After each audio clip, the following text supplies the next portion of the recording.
하나님 말씀은 요한복음 15장 1절에서부터 8절의 말씀까지 나는 포도나무요 내 아버지는 농부라.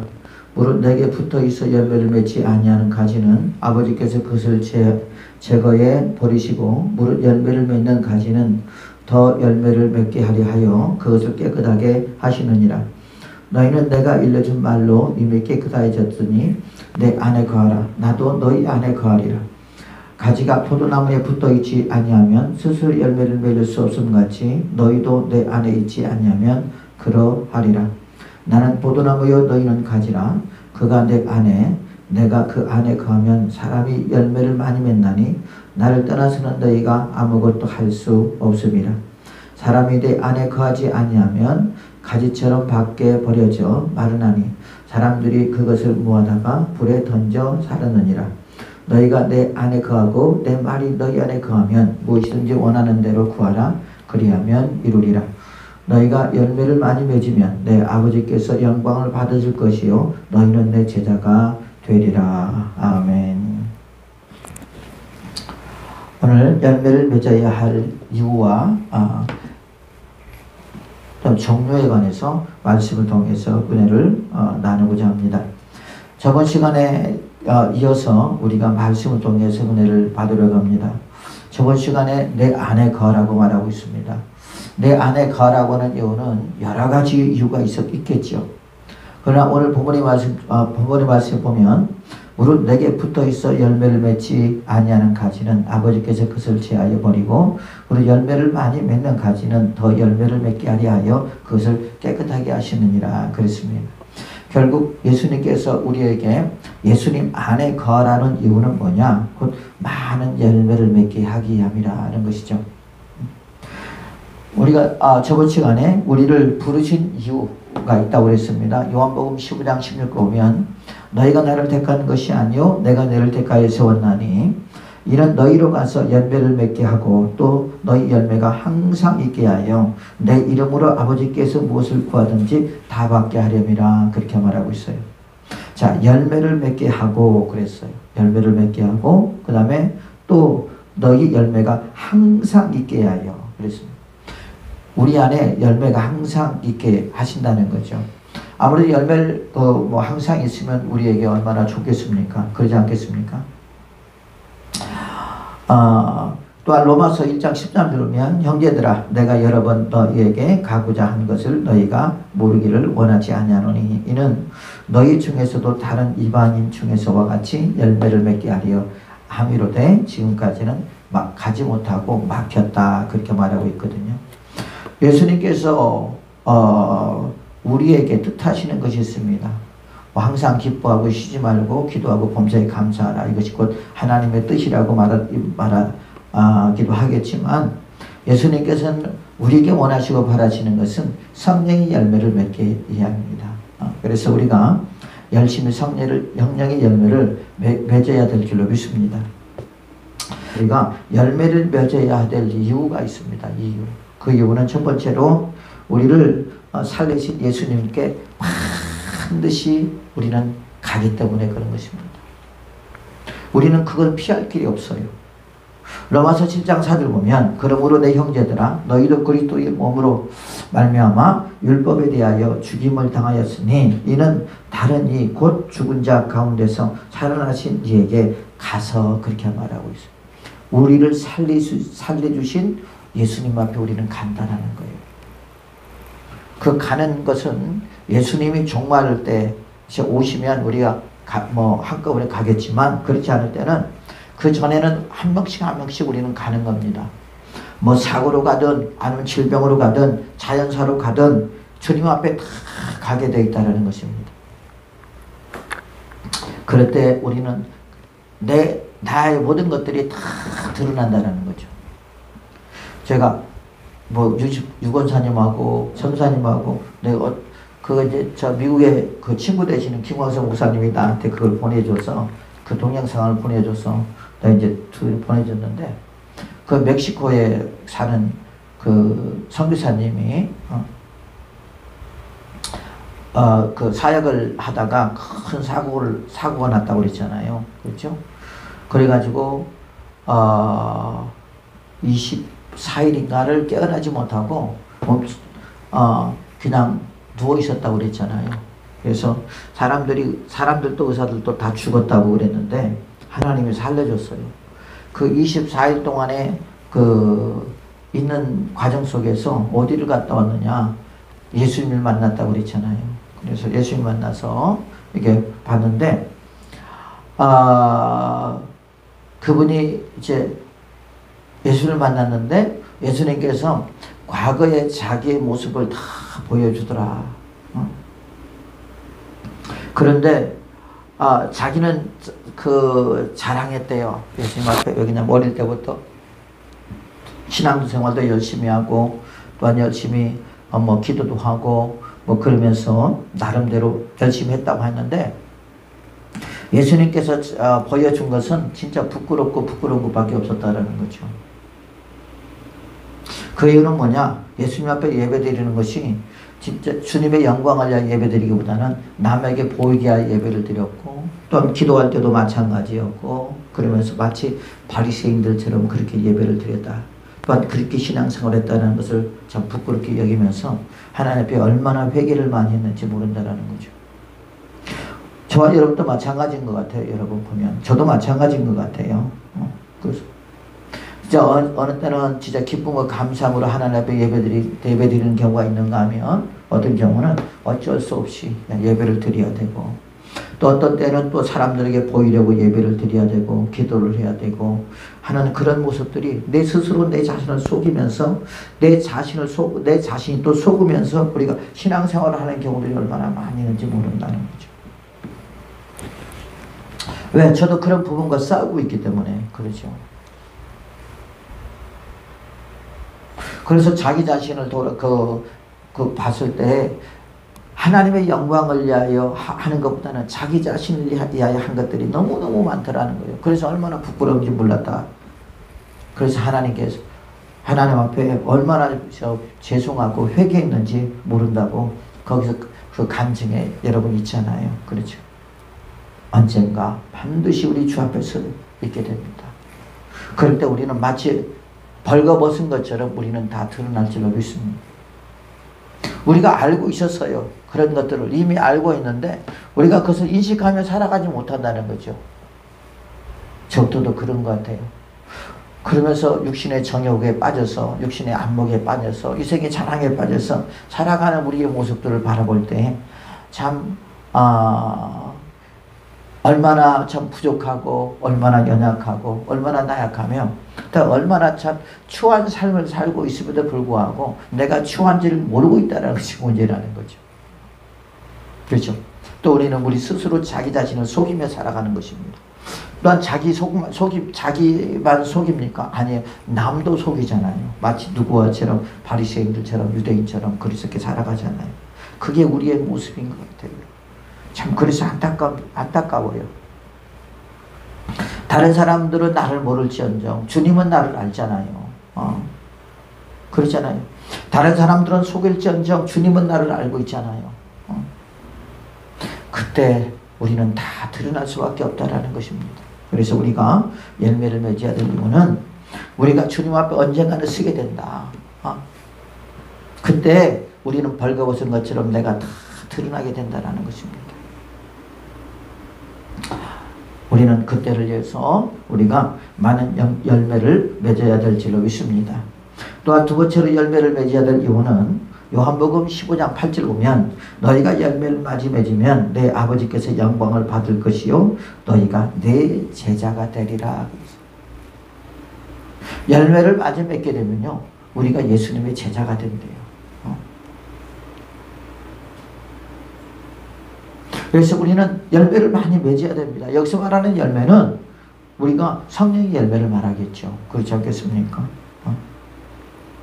또한 우리가 세 번째로 우리가 열매를 맺어야 하는 이유는 뭐냐면 하나님의 영광을 위해서 맺어야 된다 그랬어요.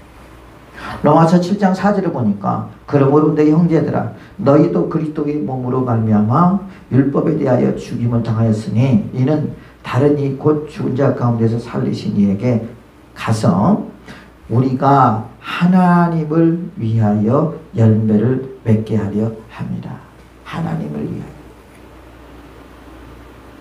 나도 중요하지만, 내가 열매 맺는 것도 중요하지만 더 중요한 것은 뭐냐? 하나님을 위하여 열매를 맺는다. 하나님을 위하여. 우리가 살아가는 목적이 그런 것 같아요. 그렇죠? 우리가 살아가는 목적이 하나님의 영광을 위함이잖아요.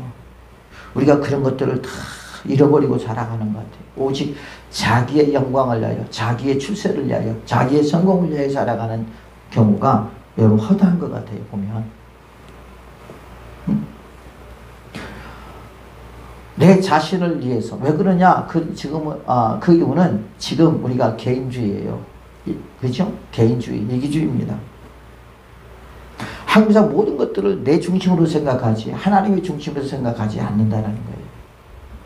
그러다 보니까 내 중심에서 말하고 내 중심에서 생각하고 내 중심에서 시선을 바라보기 때문에 그러기 때문에 우리가 주님이 우리에게 가르쳐준 거는 요즘 전혀 잘못된 삶을 살아가고 있다는 것이죠. 그래서 우리가 하나님의 영광을 위하여 우리가 열매를 맺어야 된다. 하나님의 영광을 위하여. 그래서 내 영광도 중요하지만 하나님의 영광. 그러므로 우리가 그 열매를 맺을 때 뭐 요셉처럼 또 그 다니엘처럼 그들을 통해서 누구를 봐야 하나님을 보게 되고 그러므로 우리가 전도를 쉽게 할 수 있는 것이잖아요. 또 우리가 욕을 안 듣는 거 아니에요. 요즘 여러분 기독교 안티들이 얼마나 많아요. 그러잖아요. 왜 그럴까요? 왜 이렇게 안티들이 많을까요? 그 이유는 우리 기독교인들이 잘못 신앙생활하고 잘못 행동하고 잘못 말하고 있고 그러기 때문에 그런 경우도 많아요. 그것을 어떻게 책임질 겁니까? 그것은 여러분 그렇잖아요. 또한 뭐 시대적인 흐름도 있겠지만은 여러분 이 시대는 어차피 사단이 역사하는 시대이기 때문에 우리가 그 시대를 따라갈 이유는 없어요. 그래서 로마서 12장에 보면 너희들은 이 시대를 본받지 말라 그랬어요. 어차피 예수님의 가르침과 세상은요 계속 멀어지고 있고 계속 그 틈이 더 벌어지고 있다고 볼 수 있어요. 지금 가만히 봐요. 여러분 세상에서 요구하는 거 주님의 말씀으로 다 반대되는 것들이에요. 보면 우리가 조금만 신경 쓰면 그것을 알 수 있어요. 그만큼 여러분 그만큼 이 세상이 강팍하고 그만큼 이 세상이 악해졌다라는 거예요. 지금. 그러니까 우리 그리스도인들이 여러분 신앙생활하기가 그렇게 쉽지는 않아요. 앞으로도. 그럴 수밖에 없어요. 세대 차이가 난다고 그렇게 말하잖아요. 요즘 젊은 애들하고 우리하고 이야기가 잘 안 통해요. 왜 그럴까요? 그들은 지금 이 시대 속에 살아가고 있기 때문에 그런 것이고 우리는 많은 세월을 살아왔잖아요. 그러다 보니까 그리고 또 그들이 생각하는 이 시대와 우리가 생각하는 이 시대는 또 다르기 때문에 그런 것입니다. 그래서 우려와 염려가 많지만 그들에게는 우려와 염려가 전혀 없어요. 왜 그럴까요? 시선이 다르기 때문에 그런 것입니다. 우리가 가지고 있는 것이 다르기 때문에 그런 것이거든요. 그들은 아무 스트레스를 안 받아요. 그런데 우리는 스트레스를 받습니다. 유구동성으로 말합니다. 옛날이 좋았어. 나이 먹은 사람들은 그렇게 말합니다. 그러나 요즘 젊은 애들은 여러분 그렇게 말합니까? 아니에요. 그런 것들이 뭐냐? 시각차란 말이에요. 생각차이란 말입니다. 우리는 배고프며 살아왔는데 그들은 배고픔 모르고 살아왔기 때문에 배고픔이 뭔지를 몰라요.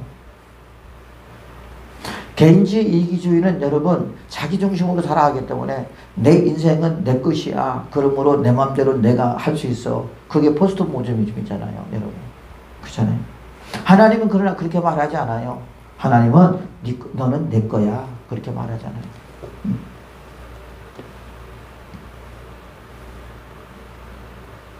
그래서 우리가 과연 이런 열매를 또 신앙생활을 내 자신을 위해서도 해야 되겠지만 더 중요한 것은 하나님의 영광을 위하여 우리가 열매를 맺어야 된다. 이게 우리가 목적이 되어야 되고 또 이 땅에 살면서 우리가 잘 돼야 될 이유가 뭐냐면 내 자신을 위해서 잘 돼야 되기도 하겠지만 누구를 위하여? 주님을 위해서 잘 돼야 된다. 주님을 위해서. 주님을 위해서 잘 되는 거예요. 여러분 그게 전혀 다릅니다. 그렇잖아요. 그죠? 근데 과연 주님을 위해서 잘 되려고 하는 사람이 얼마나 있나? 과연 얼마나 있을까요? 우리는 주님의 영광을 위하여 열매를 맺어야 될 줄로 믿습니다. 또한 많은 열매를 맺으면 예수님의 제자가 된다고 했습니다. 또한 우리가 네 번째로 우리가 열매를 맺어야 될 이유는 뭐냐? 영생을 위하여 열매를 맺어라 그랬어요.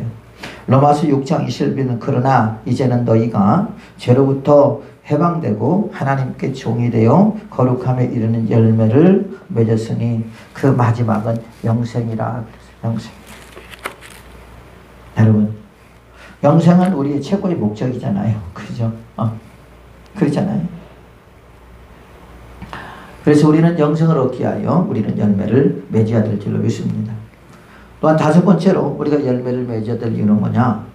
제하여 버리지 않기를 위하여 열매를 맺어야 돼요. 제하여 버리지 않기를 위하여.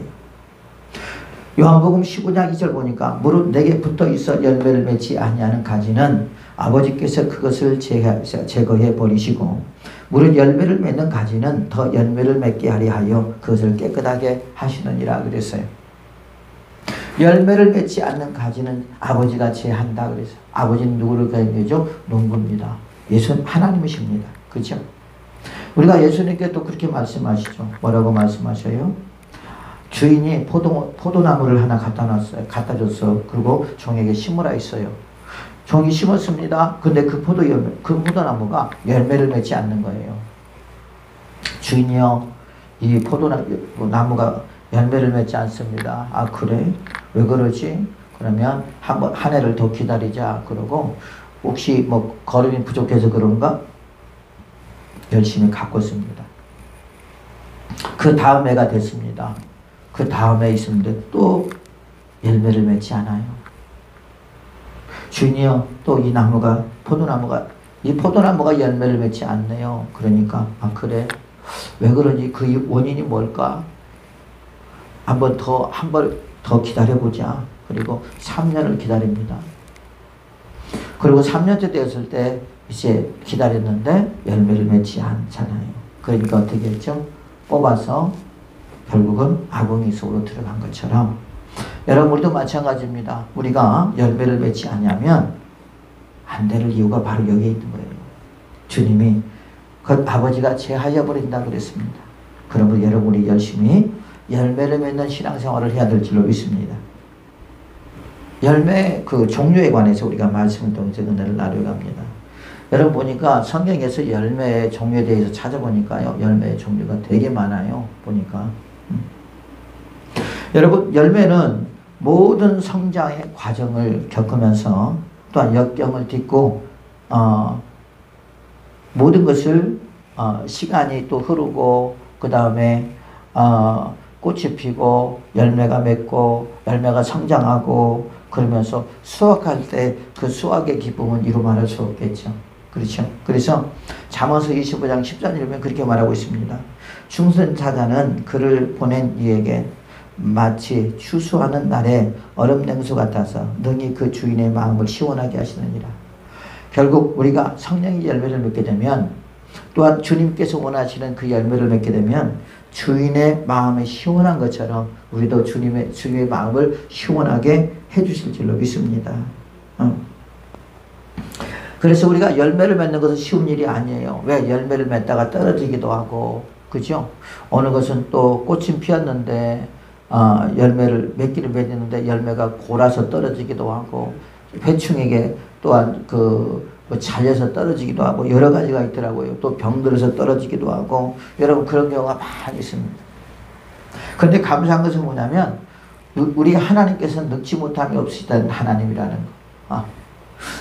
하나님께서 하시면 모든 열매를 맺을 수 있다라는 거. 이게 우리가 하려면 안 되죠. 그래서 사람의 힘으로 누구로 되지 않냐고 오직 여호와의 신으로만 되는 줄로 믿습니다. 우리에게 열매를 맺을 수 있도록 도와주신다는 말이에요. 디모데후서 2장 6절 보면 수고하는 농부가 곡식을 먼저 받은 것이 마땅하니라. 열심히 일했더니 여러분 그 열매가 주어지더라는 거죠. 수확이 오더라는 거죠.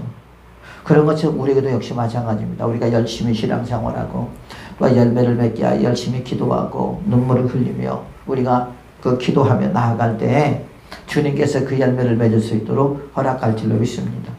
저도 뭐 하나님 앞에 그 열매를 맺으려고 참 많은 기도를 하고 안 되면 금식까지 하고 막 그러면서 했었지만 그게 쉬운 일은 아니더라고요. 그러나 쉬운 일은 아니지만 주님이 도와주신다는 것을 잊지 마시고요. 그 열매는 다 누구의 거냐? 결국 우리의 것이거든요. 그래서 우리가 풍성한 삶을 살게끔 하기 위해서 그런다 그랬어요. 보면 그렇게 말하고 있잖아요. 요한복음 15장 16절 보면 너희가 나를 택한 것이 아니요 내가 너를 택하여 세웠나니 이는 너희로 가서 열매를 맺게 하고 너희 열매가 항상 있게 하니 그 열매를 열매가 항상 있으니 여러분 언제든지 먹고 싶을 때 먹을 수 있잖아요. 그래 안 그래요? 그 열매가 없어 봐요. 그잖아요. 참외가 먹고 싶은데 냉장고에 참외가 없어 어떻게 먹냐고. 그죠? 복숭아 먹고 싶은데 어디가 있어? 복숭아가 어디가 있어요? 없으면 못 먹잖아요. 그러나 주님 말합니다. 뭐라고 하느냐? 항상 있게 한다 그랬어요. 떨어지지 않는 거예요, 여러분. 그것이 곧 축복이잖아요. 그래 안 그래요? 그죠? 이 말은 무슨 말이냐? 우리가 주님이 그만큼 영적인 열매를, 영적인 은혜를 우리에게 부어주신다는 것과 똑같은 말이에요. 우리가 사모하는 자에게 주님께서 우리에게 그 은혜를 베풀어 주시고 사모하는 자에게 은혜를 주시는 것처럼 그렇잖아요. 엘리야가 여러분 막 능력이 있었잖아요. 그럴 때 제자인 엘리사가 야 우리 선생님 보니까 능력이 대단한데 나도 저런 능력을 받고 싶다 그러면서 여리고로 가면 여리고로 따라가고 베델로 가면 베델로 따라가고 막 그랬잖아요. 그러면서 따라다니니까 너 고마워 왜 와? 그러니까 내가 그 하나님 말씀으로 그 맹세하노니 내가 당신을 끝까지 따라다니겠습니다. 엘리야가 하는 말이 저놈이 뭔 뜻이 있구나 그러잖아요. 그리고 결국은 어떻게 합니까? 엘리야가 올라갈 때 결국 갑절의 은혜를 받잖아요. 그렇잖아요. 이런 사모하는 자의 것이에요. 하나님께서 사모하는 자에게 은혜를 베풀어 줄 줄로 믿습니다. 그래서 열매 종류에는 행위의 열매가 있다고 했어요. 행위의 열매. 이사야서 3장 10절 보니까 너희는 의인에게 복이 있으리라 말하라. 그들은 그들의 행위의 열매를 먹을 것입니다. 이 행위의 열매는 악한 열매건 선한 열매든 선한 행위이든 악한 행위이든 그 열매를 먹는다 그랬어요. 예레미야 32장 19절 보면 주는 책략의 크시며 하시는 일에 능하시며 인류의 모든 길을 주목하시며 그의 길과 그의 행위의 열매대로 보응하시나이다. 이게 그러니까 그 행위의 열매 그걸로 보응한다는 거죠. 그래서 우리가 보면 선한 일을 하는 사람은 그 생명의 부활로 악한 일을 하는 사람은 심판의 부활로 나온다고 말하고 있잖아요. 그렇죠? 미가서 7장 10절 보면 그 땅에는 그 주민의 행위의 열매로 말미암아 황폐하리로다. 결국 악한 행위의 그 열매를 맺은 사람은 결국 황폐할 수밖에 없다라고 말하고 있습니다. 그런데 반대로 우리가 선한 행위를 했을 때에는 우리에게 충만할 수밖에 없다라는 것이죠. 그렇죠? 그래서 우리가 행위의 열매, 우리가 어떻게 하느냐에 따라서 거기에 우리에게 열매가 맺어진다 하는 것입니다. 또한 두 번째 보니까 마음의 열매가 있다고 했어요. 마음의. 이사야서 10장 12절 보니까 그러므로 주께서 주의 일을 시온산과 예루살렘에 다 행하신 후에 아수르 왕의 완악한 마음의 열매와 높은 눈의 자랑을 벌하시리라 그랬어요. 아수르 왕의 완악한 마음의 열매. 아마 그 아수르 왕이 엄청나게 마음이 완악했던 것 같아요. 완악함으로 말미암아 그 높은 눈이 교만을 말하는 것이거든요. 그죠? 그것을 자랑을 벌하리라 그랬어요.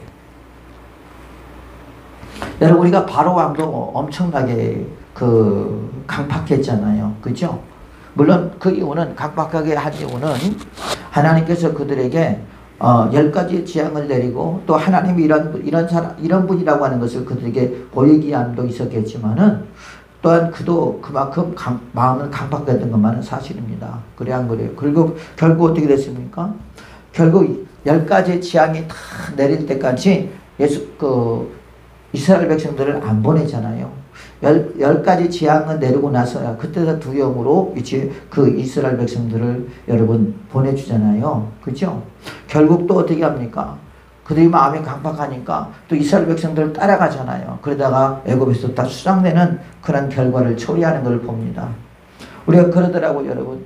주님께서는 우리의 항상 마음의 중심을 보는 거지 우리의 외모 보는 게 아니에요. 우리는 이게 중요합니다. 성경에 보십시오. 성경에 여러분 창세기서부터 요한계시록까지 보십시오. 마음을 얼마나 많이 강조하고 있는지 몰라요.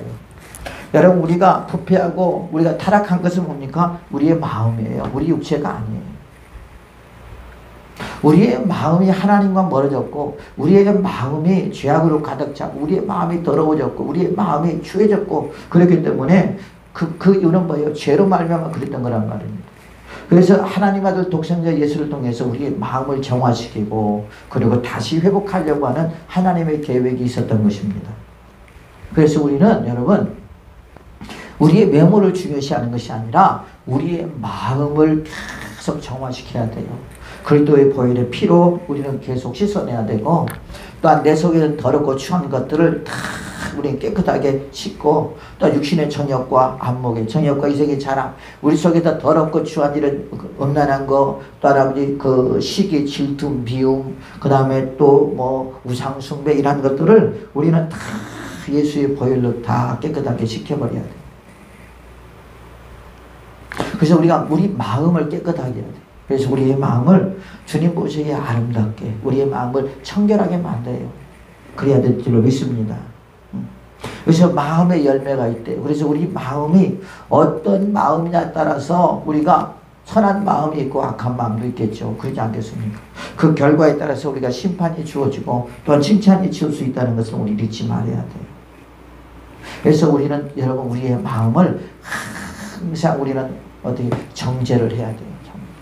마치 정수기에 여러분 물을 정지하는 것처럼 우리가 예수의 보혈의 피로 또한 주의 말씀으로 우리의 마음을 정지하고 깨끗하게 해서 그래서 주님이 원하시는 주님의 마음으로 결국 그 우리의 마음은 주님의 마음이라고 할 수 있겠죠. 그렇죠? 예수님의 마음을 우리가 가져야 될 줄로 믿습니다.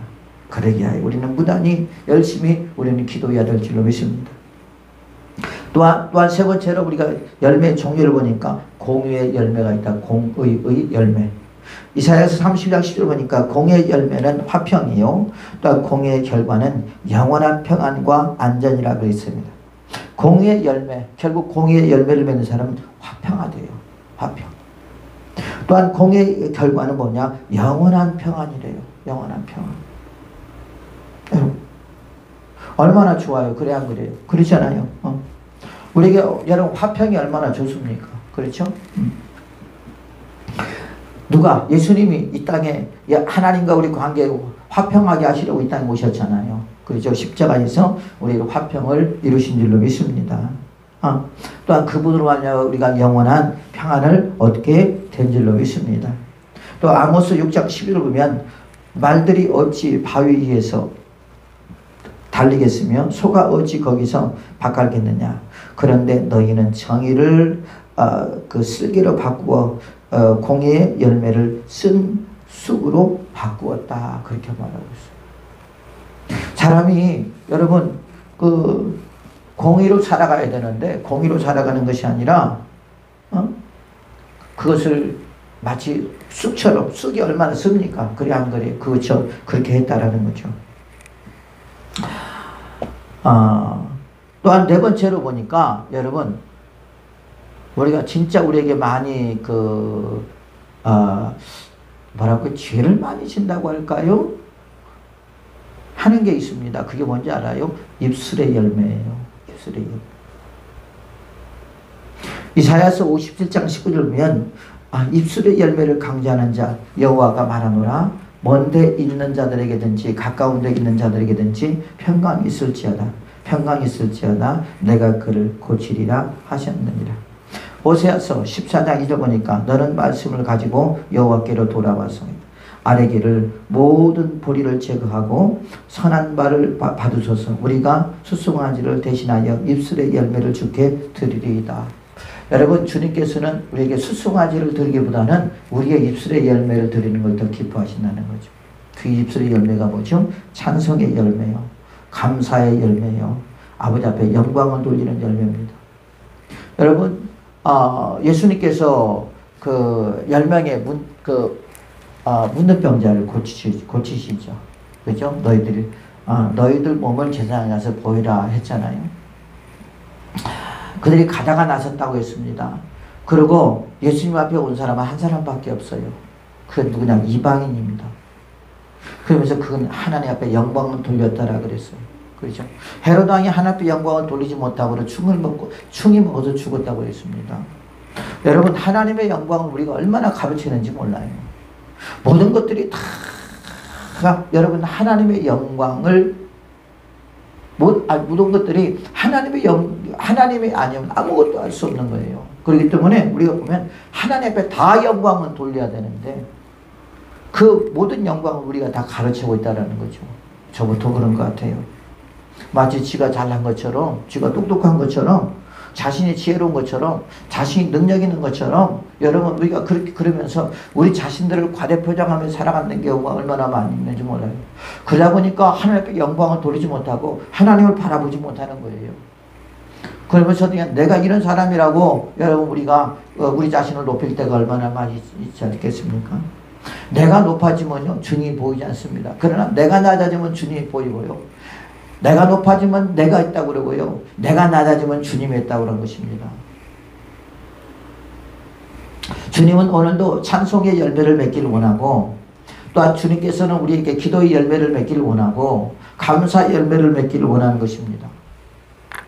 그래서 모든 것 우리가 숨쉬는 것조차도 오늘도 이 살아가는 것조차도 다 주님의 은혜가 아니면 살아갈 수가 없어요. 우리는 그것을 우리 절절하게 내 심령에서 우리가 진짜 깨달아야 돼요. 알아야 된다는 거죠. 그런데 우리는 내일도 또 일어나겠지. 모레도 또 일어나겠지. 글패도 또 일어나겠지. 그러면서 마치 당연한 것처럼 살아가잖아요. 우리가 은혜 아니면 살아갈 수가 없네. 그죠? 은혜 아니면 살아갈 수가 없어요. 그때가 보면 자꾸 충만할 때고 그때가 자꾸 주 앞에 영광을 돌릴 때고 맞습니다. 주님. 우리가 입으로만 그런 것이 아니라 머리로만 그런 것이 아니라 저 가슴속 깊은 곳에서 막 전율이 흐르면서 주여 그렇습니다. 주님의 은혜가 아니면 살아갈 수가 없습니다. 주님이 아니면 살아갈 수 없습니다. 주님이 더 필요합니다. 주여 주님이 필요합니다. 주님이 필요합니다. 막 그러면서 우리가 주님 앞에 다 우리는 그냥 그 품 안에 마치 병아리가 여러분 암탉에 그 암탉의 품 안에 들어가는 것처럼 우리도 주님 안에 품 안에 들어가는 하나님의 사람이 되시기를 예수 이름으로 축복을 드리겠습니다. 히브리서 13장 5절 보니까 그러므로 우리는 예수로 말미암아 항상 찬송의 제사를 하나님께 드리자. 이는 그 이름을 증언하는 입술의 열매니라. 증언하는 입술의 열매.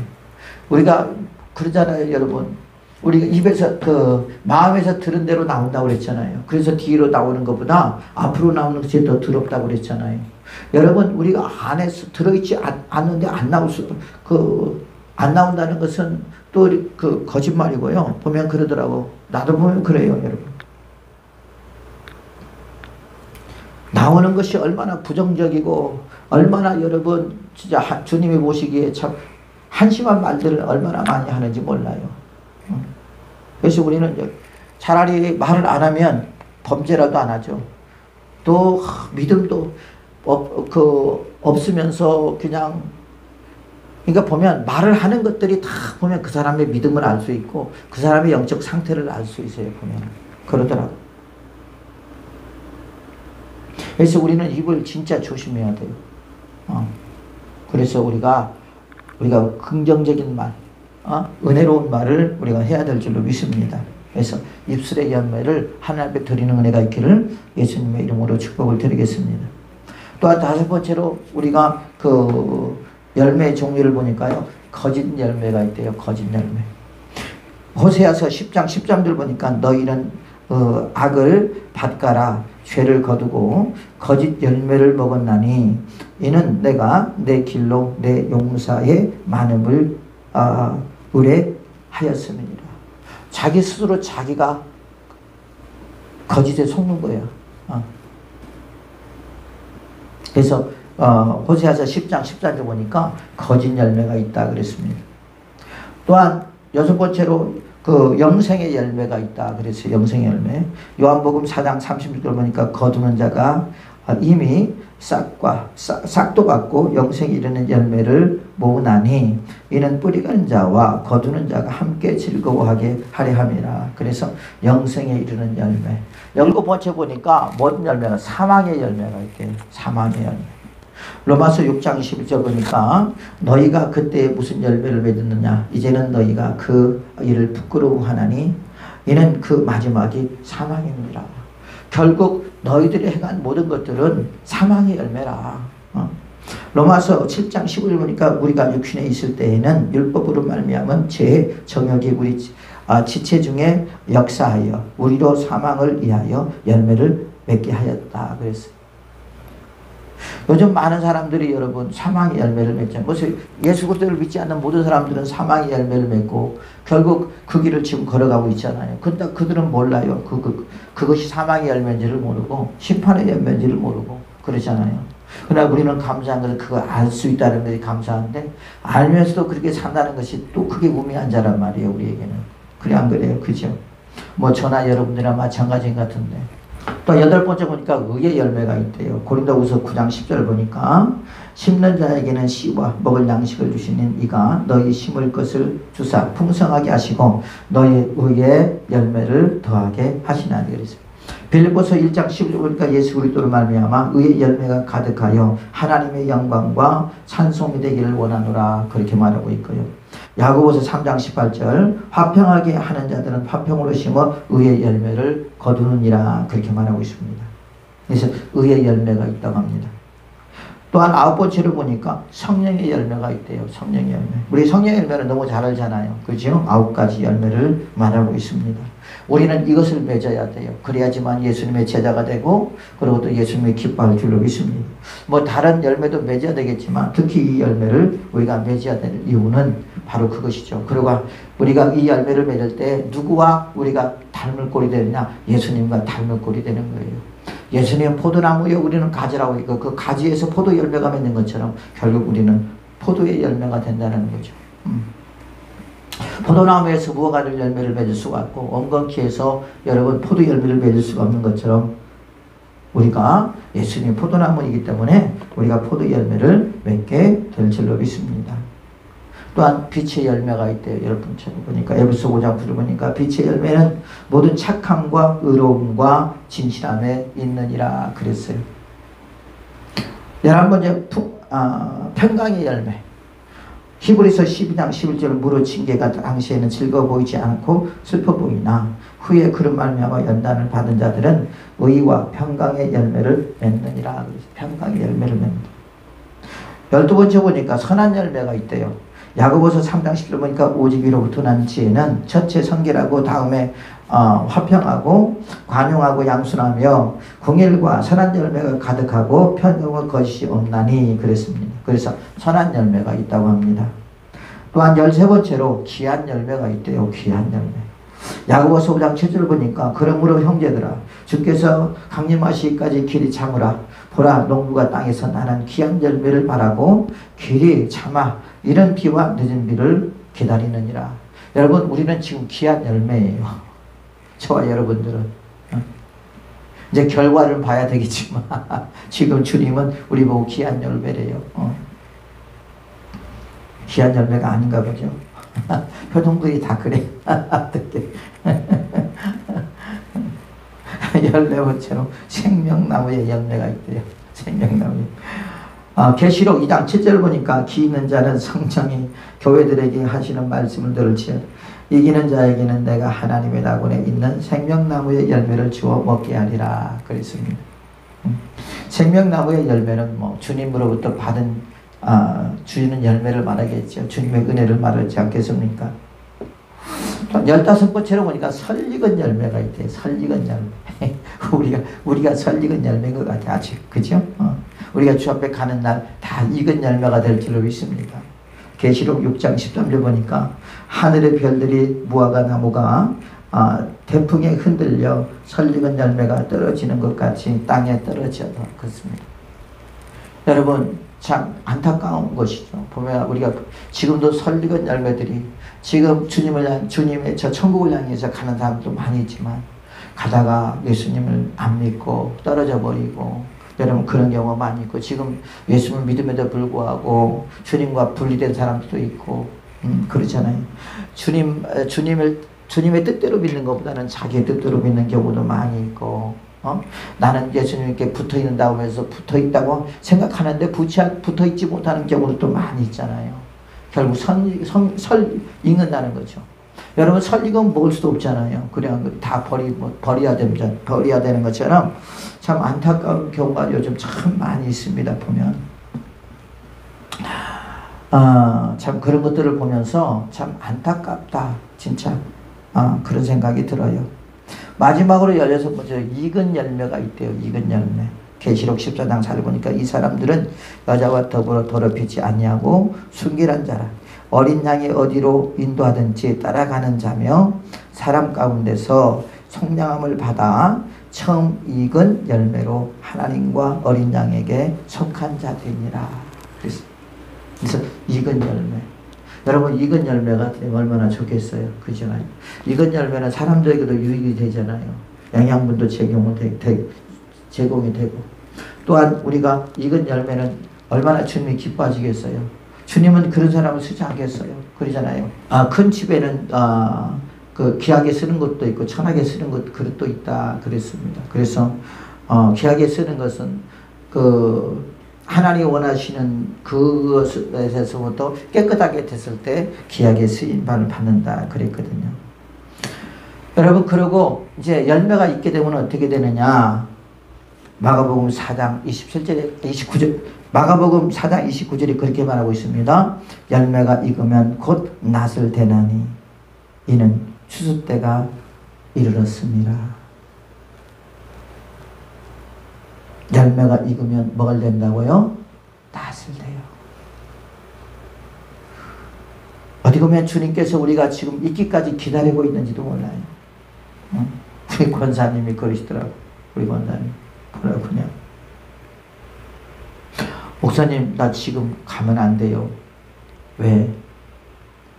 지금 가면 나 하나님 앞에 엄청나게 책망 들을 거예요. 근데 권사님에게만 적용되는 것이 아니라 나도 마찬가지야. 그러나 그런 것조차도 인식하지 못하고 살아간 사람들이 얼마나 많이 있는지 몰라요. 내가 주님 앞에 가면 어떻게 될까? 나는 어떤 모습으로 주 앞에 설까? 주님 앞에 칭찬받을까? 아니면 주님 앞에 책망받을까? 나는 어떤 열매를 맺었을까? 사망의 열매를 더 많이 맺었을까? 생명의 열매를 더 많이 맺었을까? 악한 자의 부활로 나는 다가올까? 아니면 선한 자의 부활로 다가올까? 여러분 과연 그런 것들을 인식하며 살아가느냐는 거죠. 사랑하는 지역생들이요. 주님은 우리의 열매를 알 것입니다. 그죠? 저의 열매를 알 것이고 여러분들의 열매도 알 것입니다. 지금이라도 늦지 않았으니 아버지가 오늘도 우리에게 기회를 주고 있는 줄로 믿습니다. 그래서 이제는 주 앞에 가는 날같이 썩을 것들을 위하여 살아가지 말고 썩지 말아야 될 것을 위하여 살아가고 땅에 쌓아두려고 하지 말고 하나님 보좌에 우리는 쌓아놔서 그래서 주 앞에 열매로 주 앞에 보이는 하나님의 사람들이 되시기를 예수님의 이름으로 축복을 드리겠습니다. 그래서 주 앞에 귀하게 쓰임받는 하나님의 사람들이 되시기를 예수님으로 축복을 드립니다.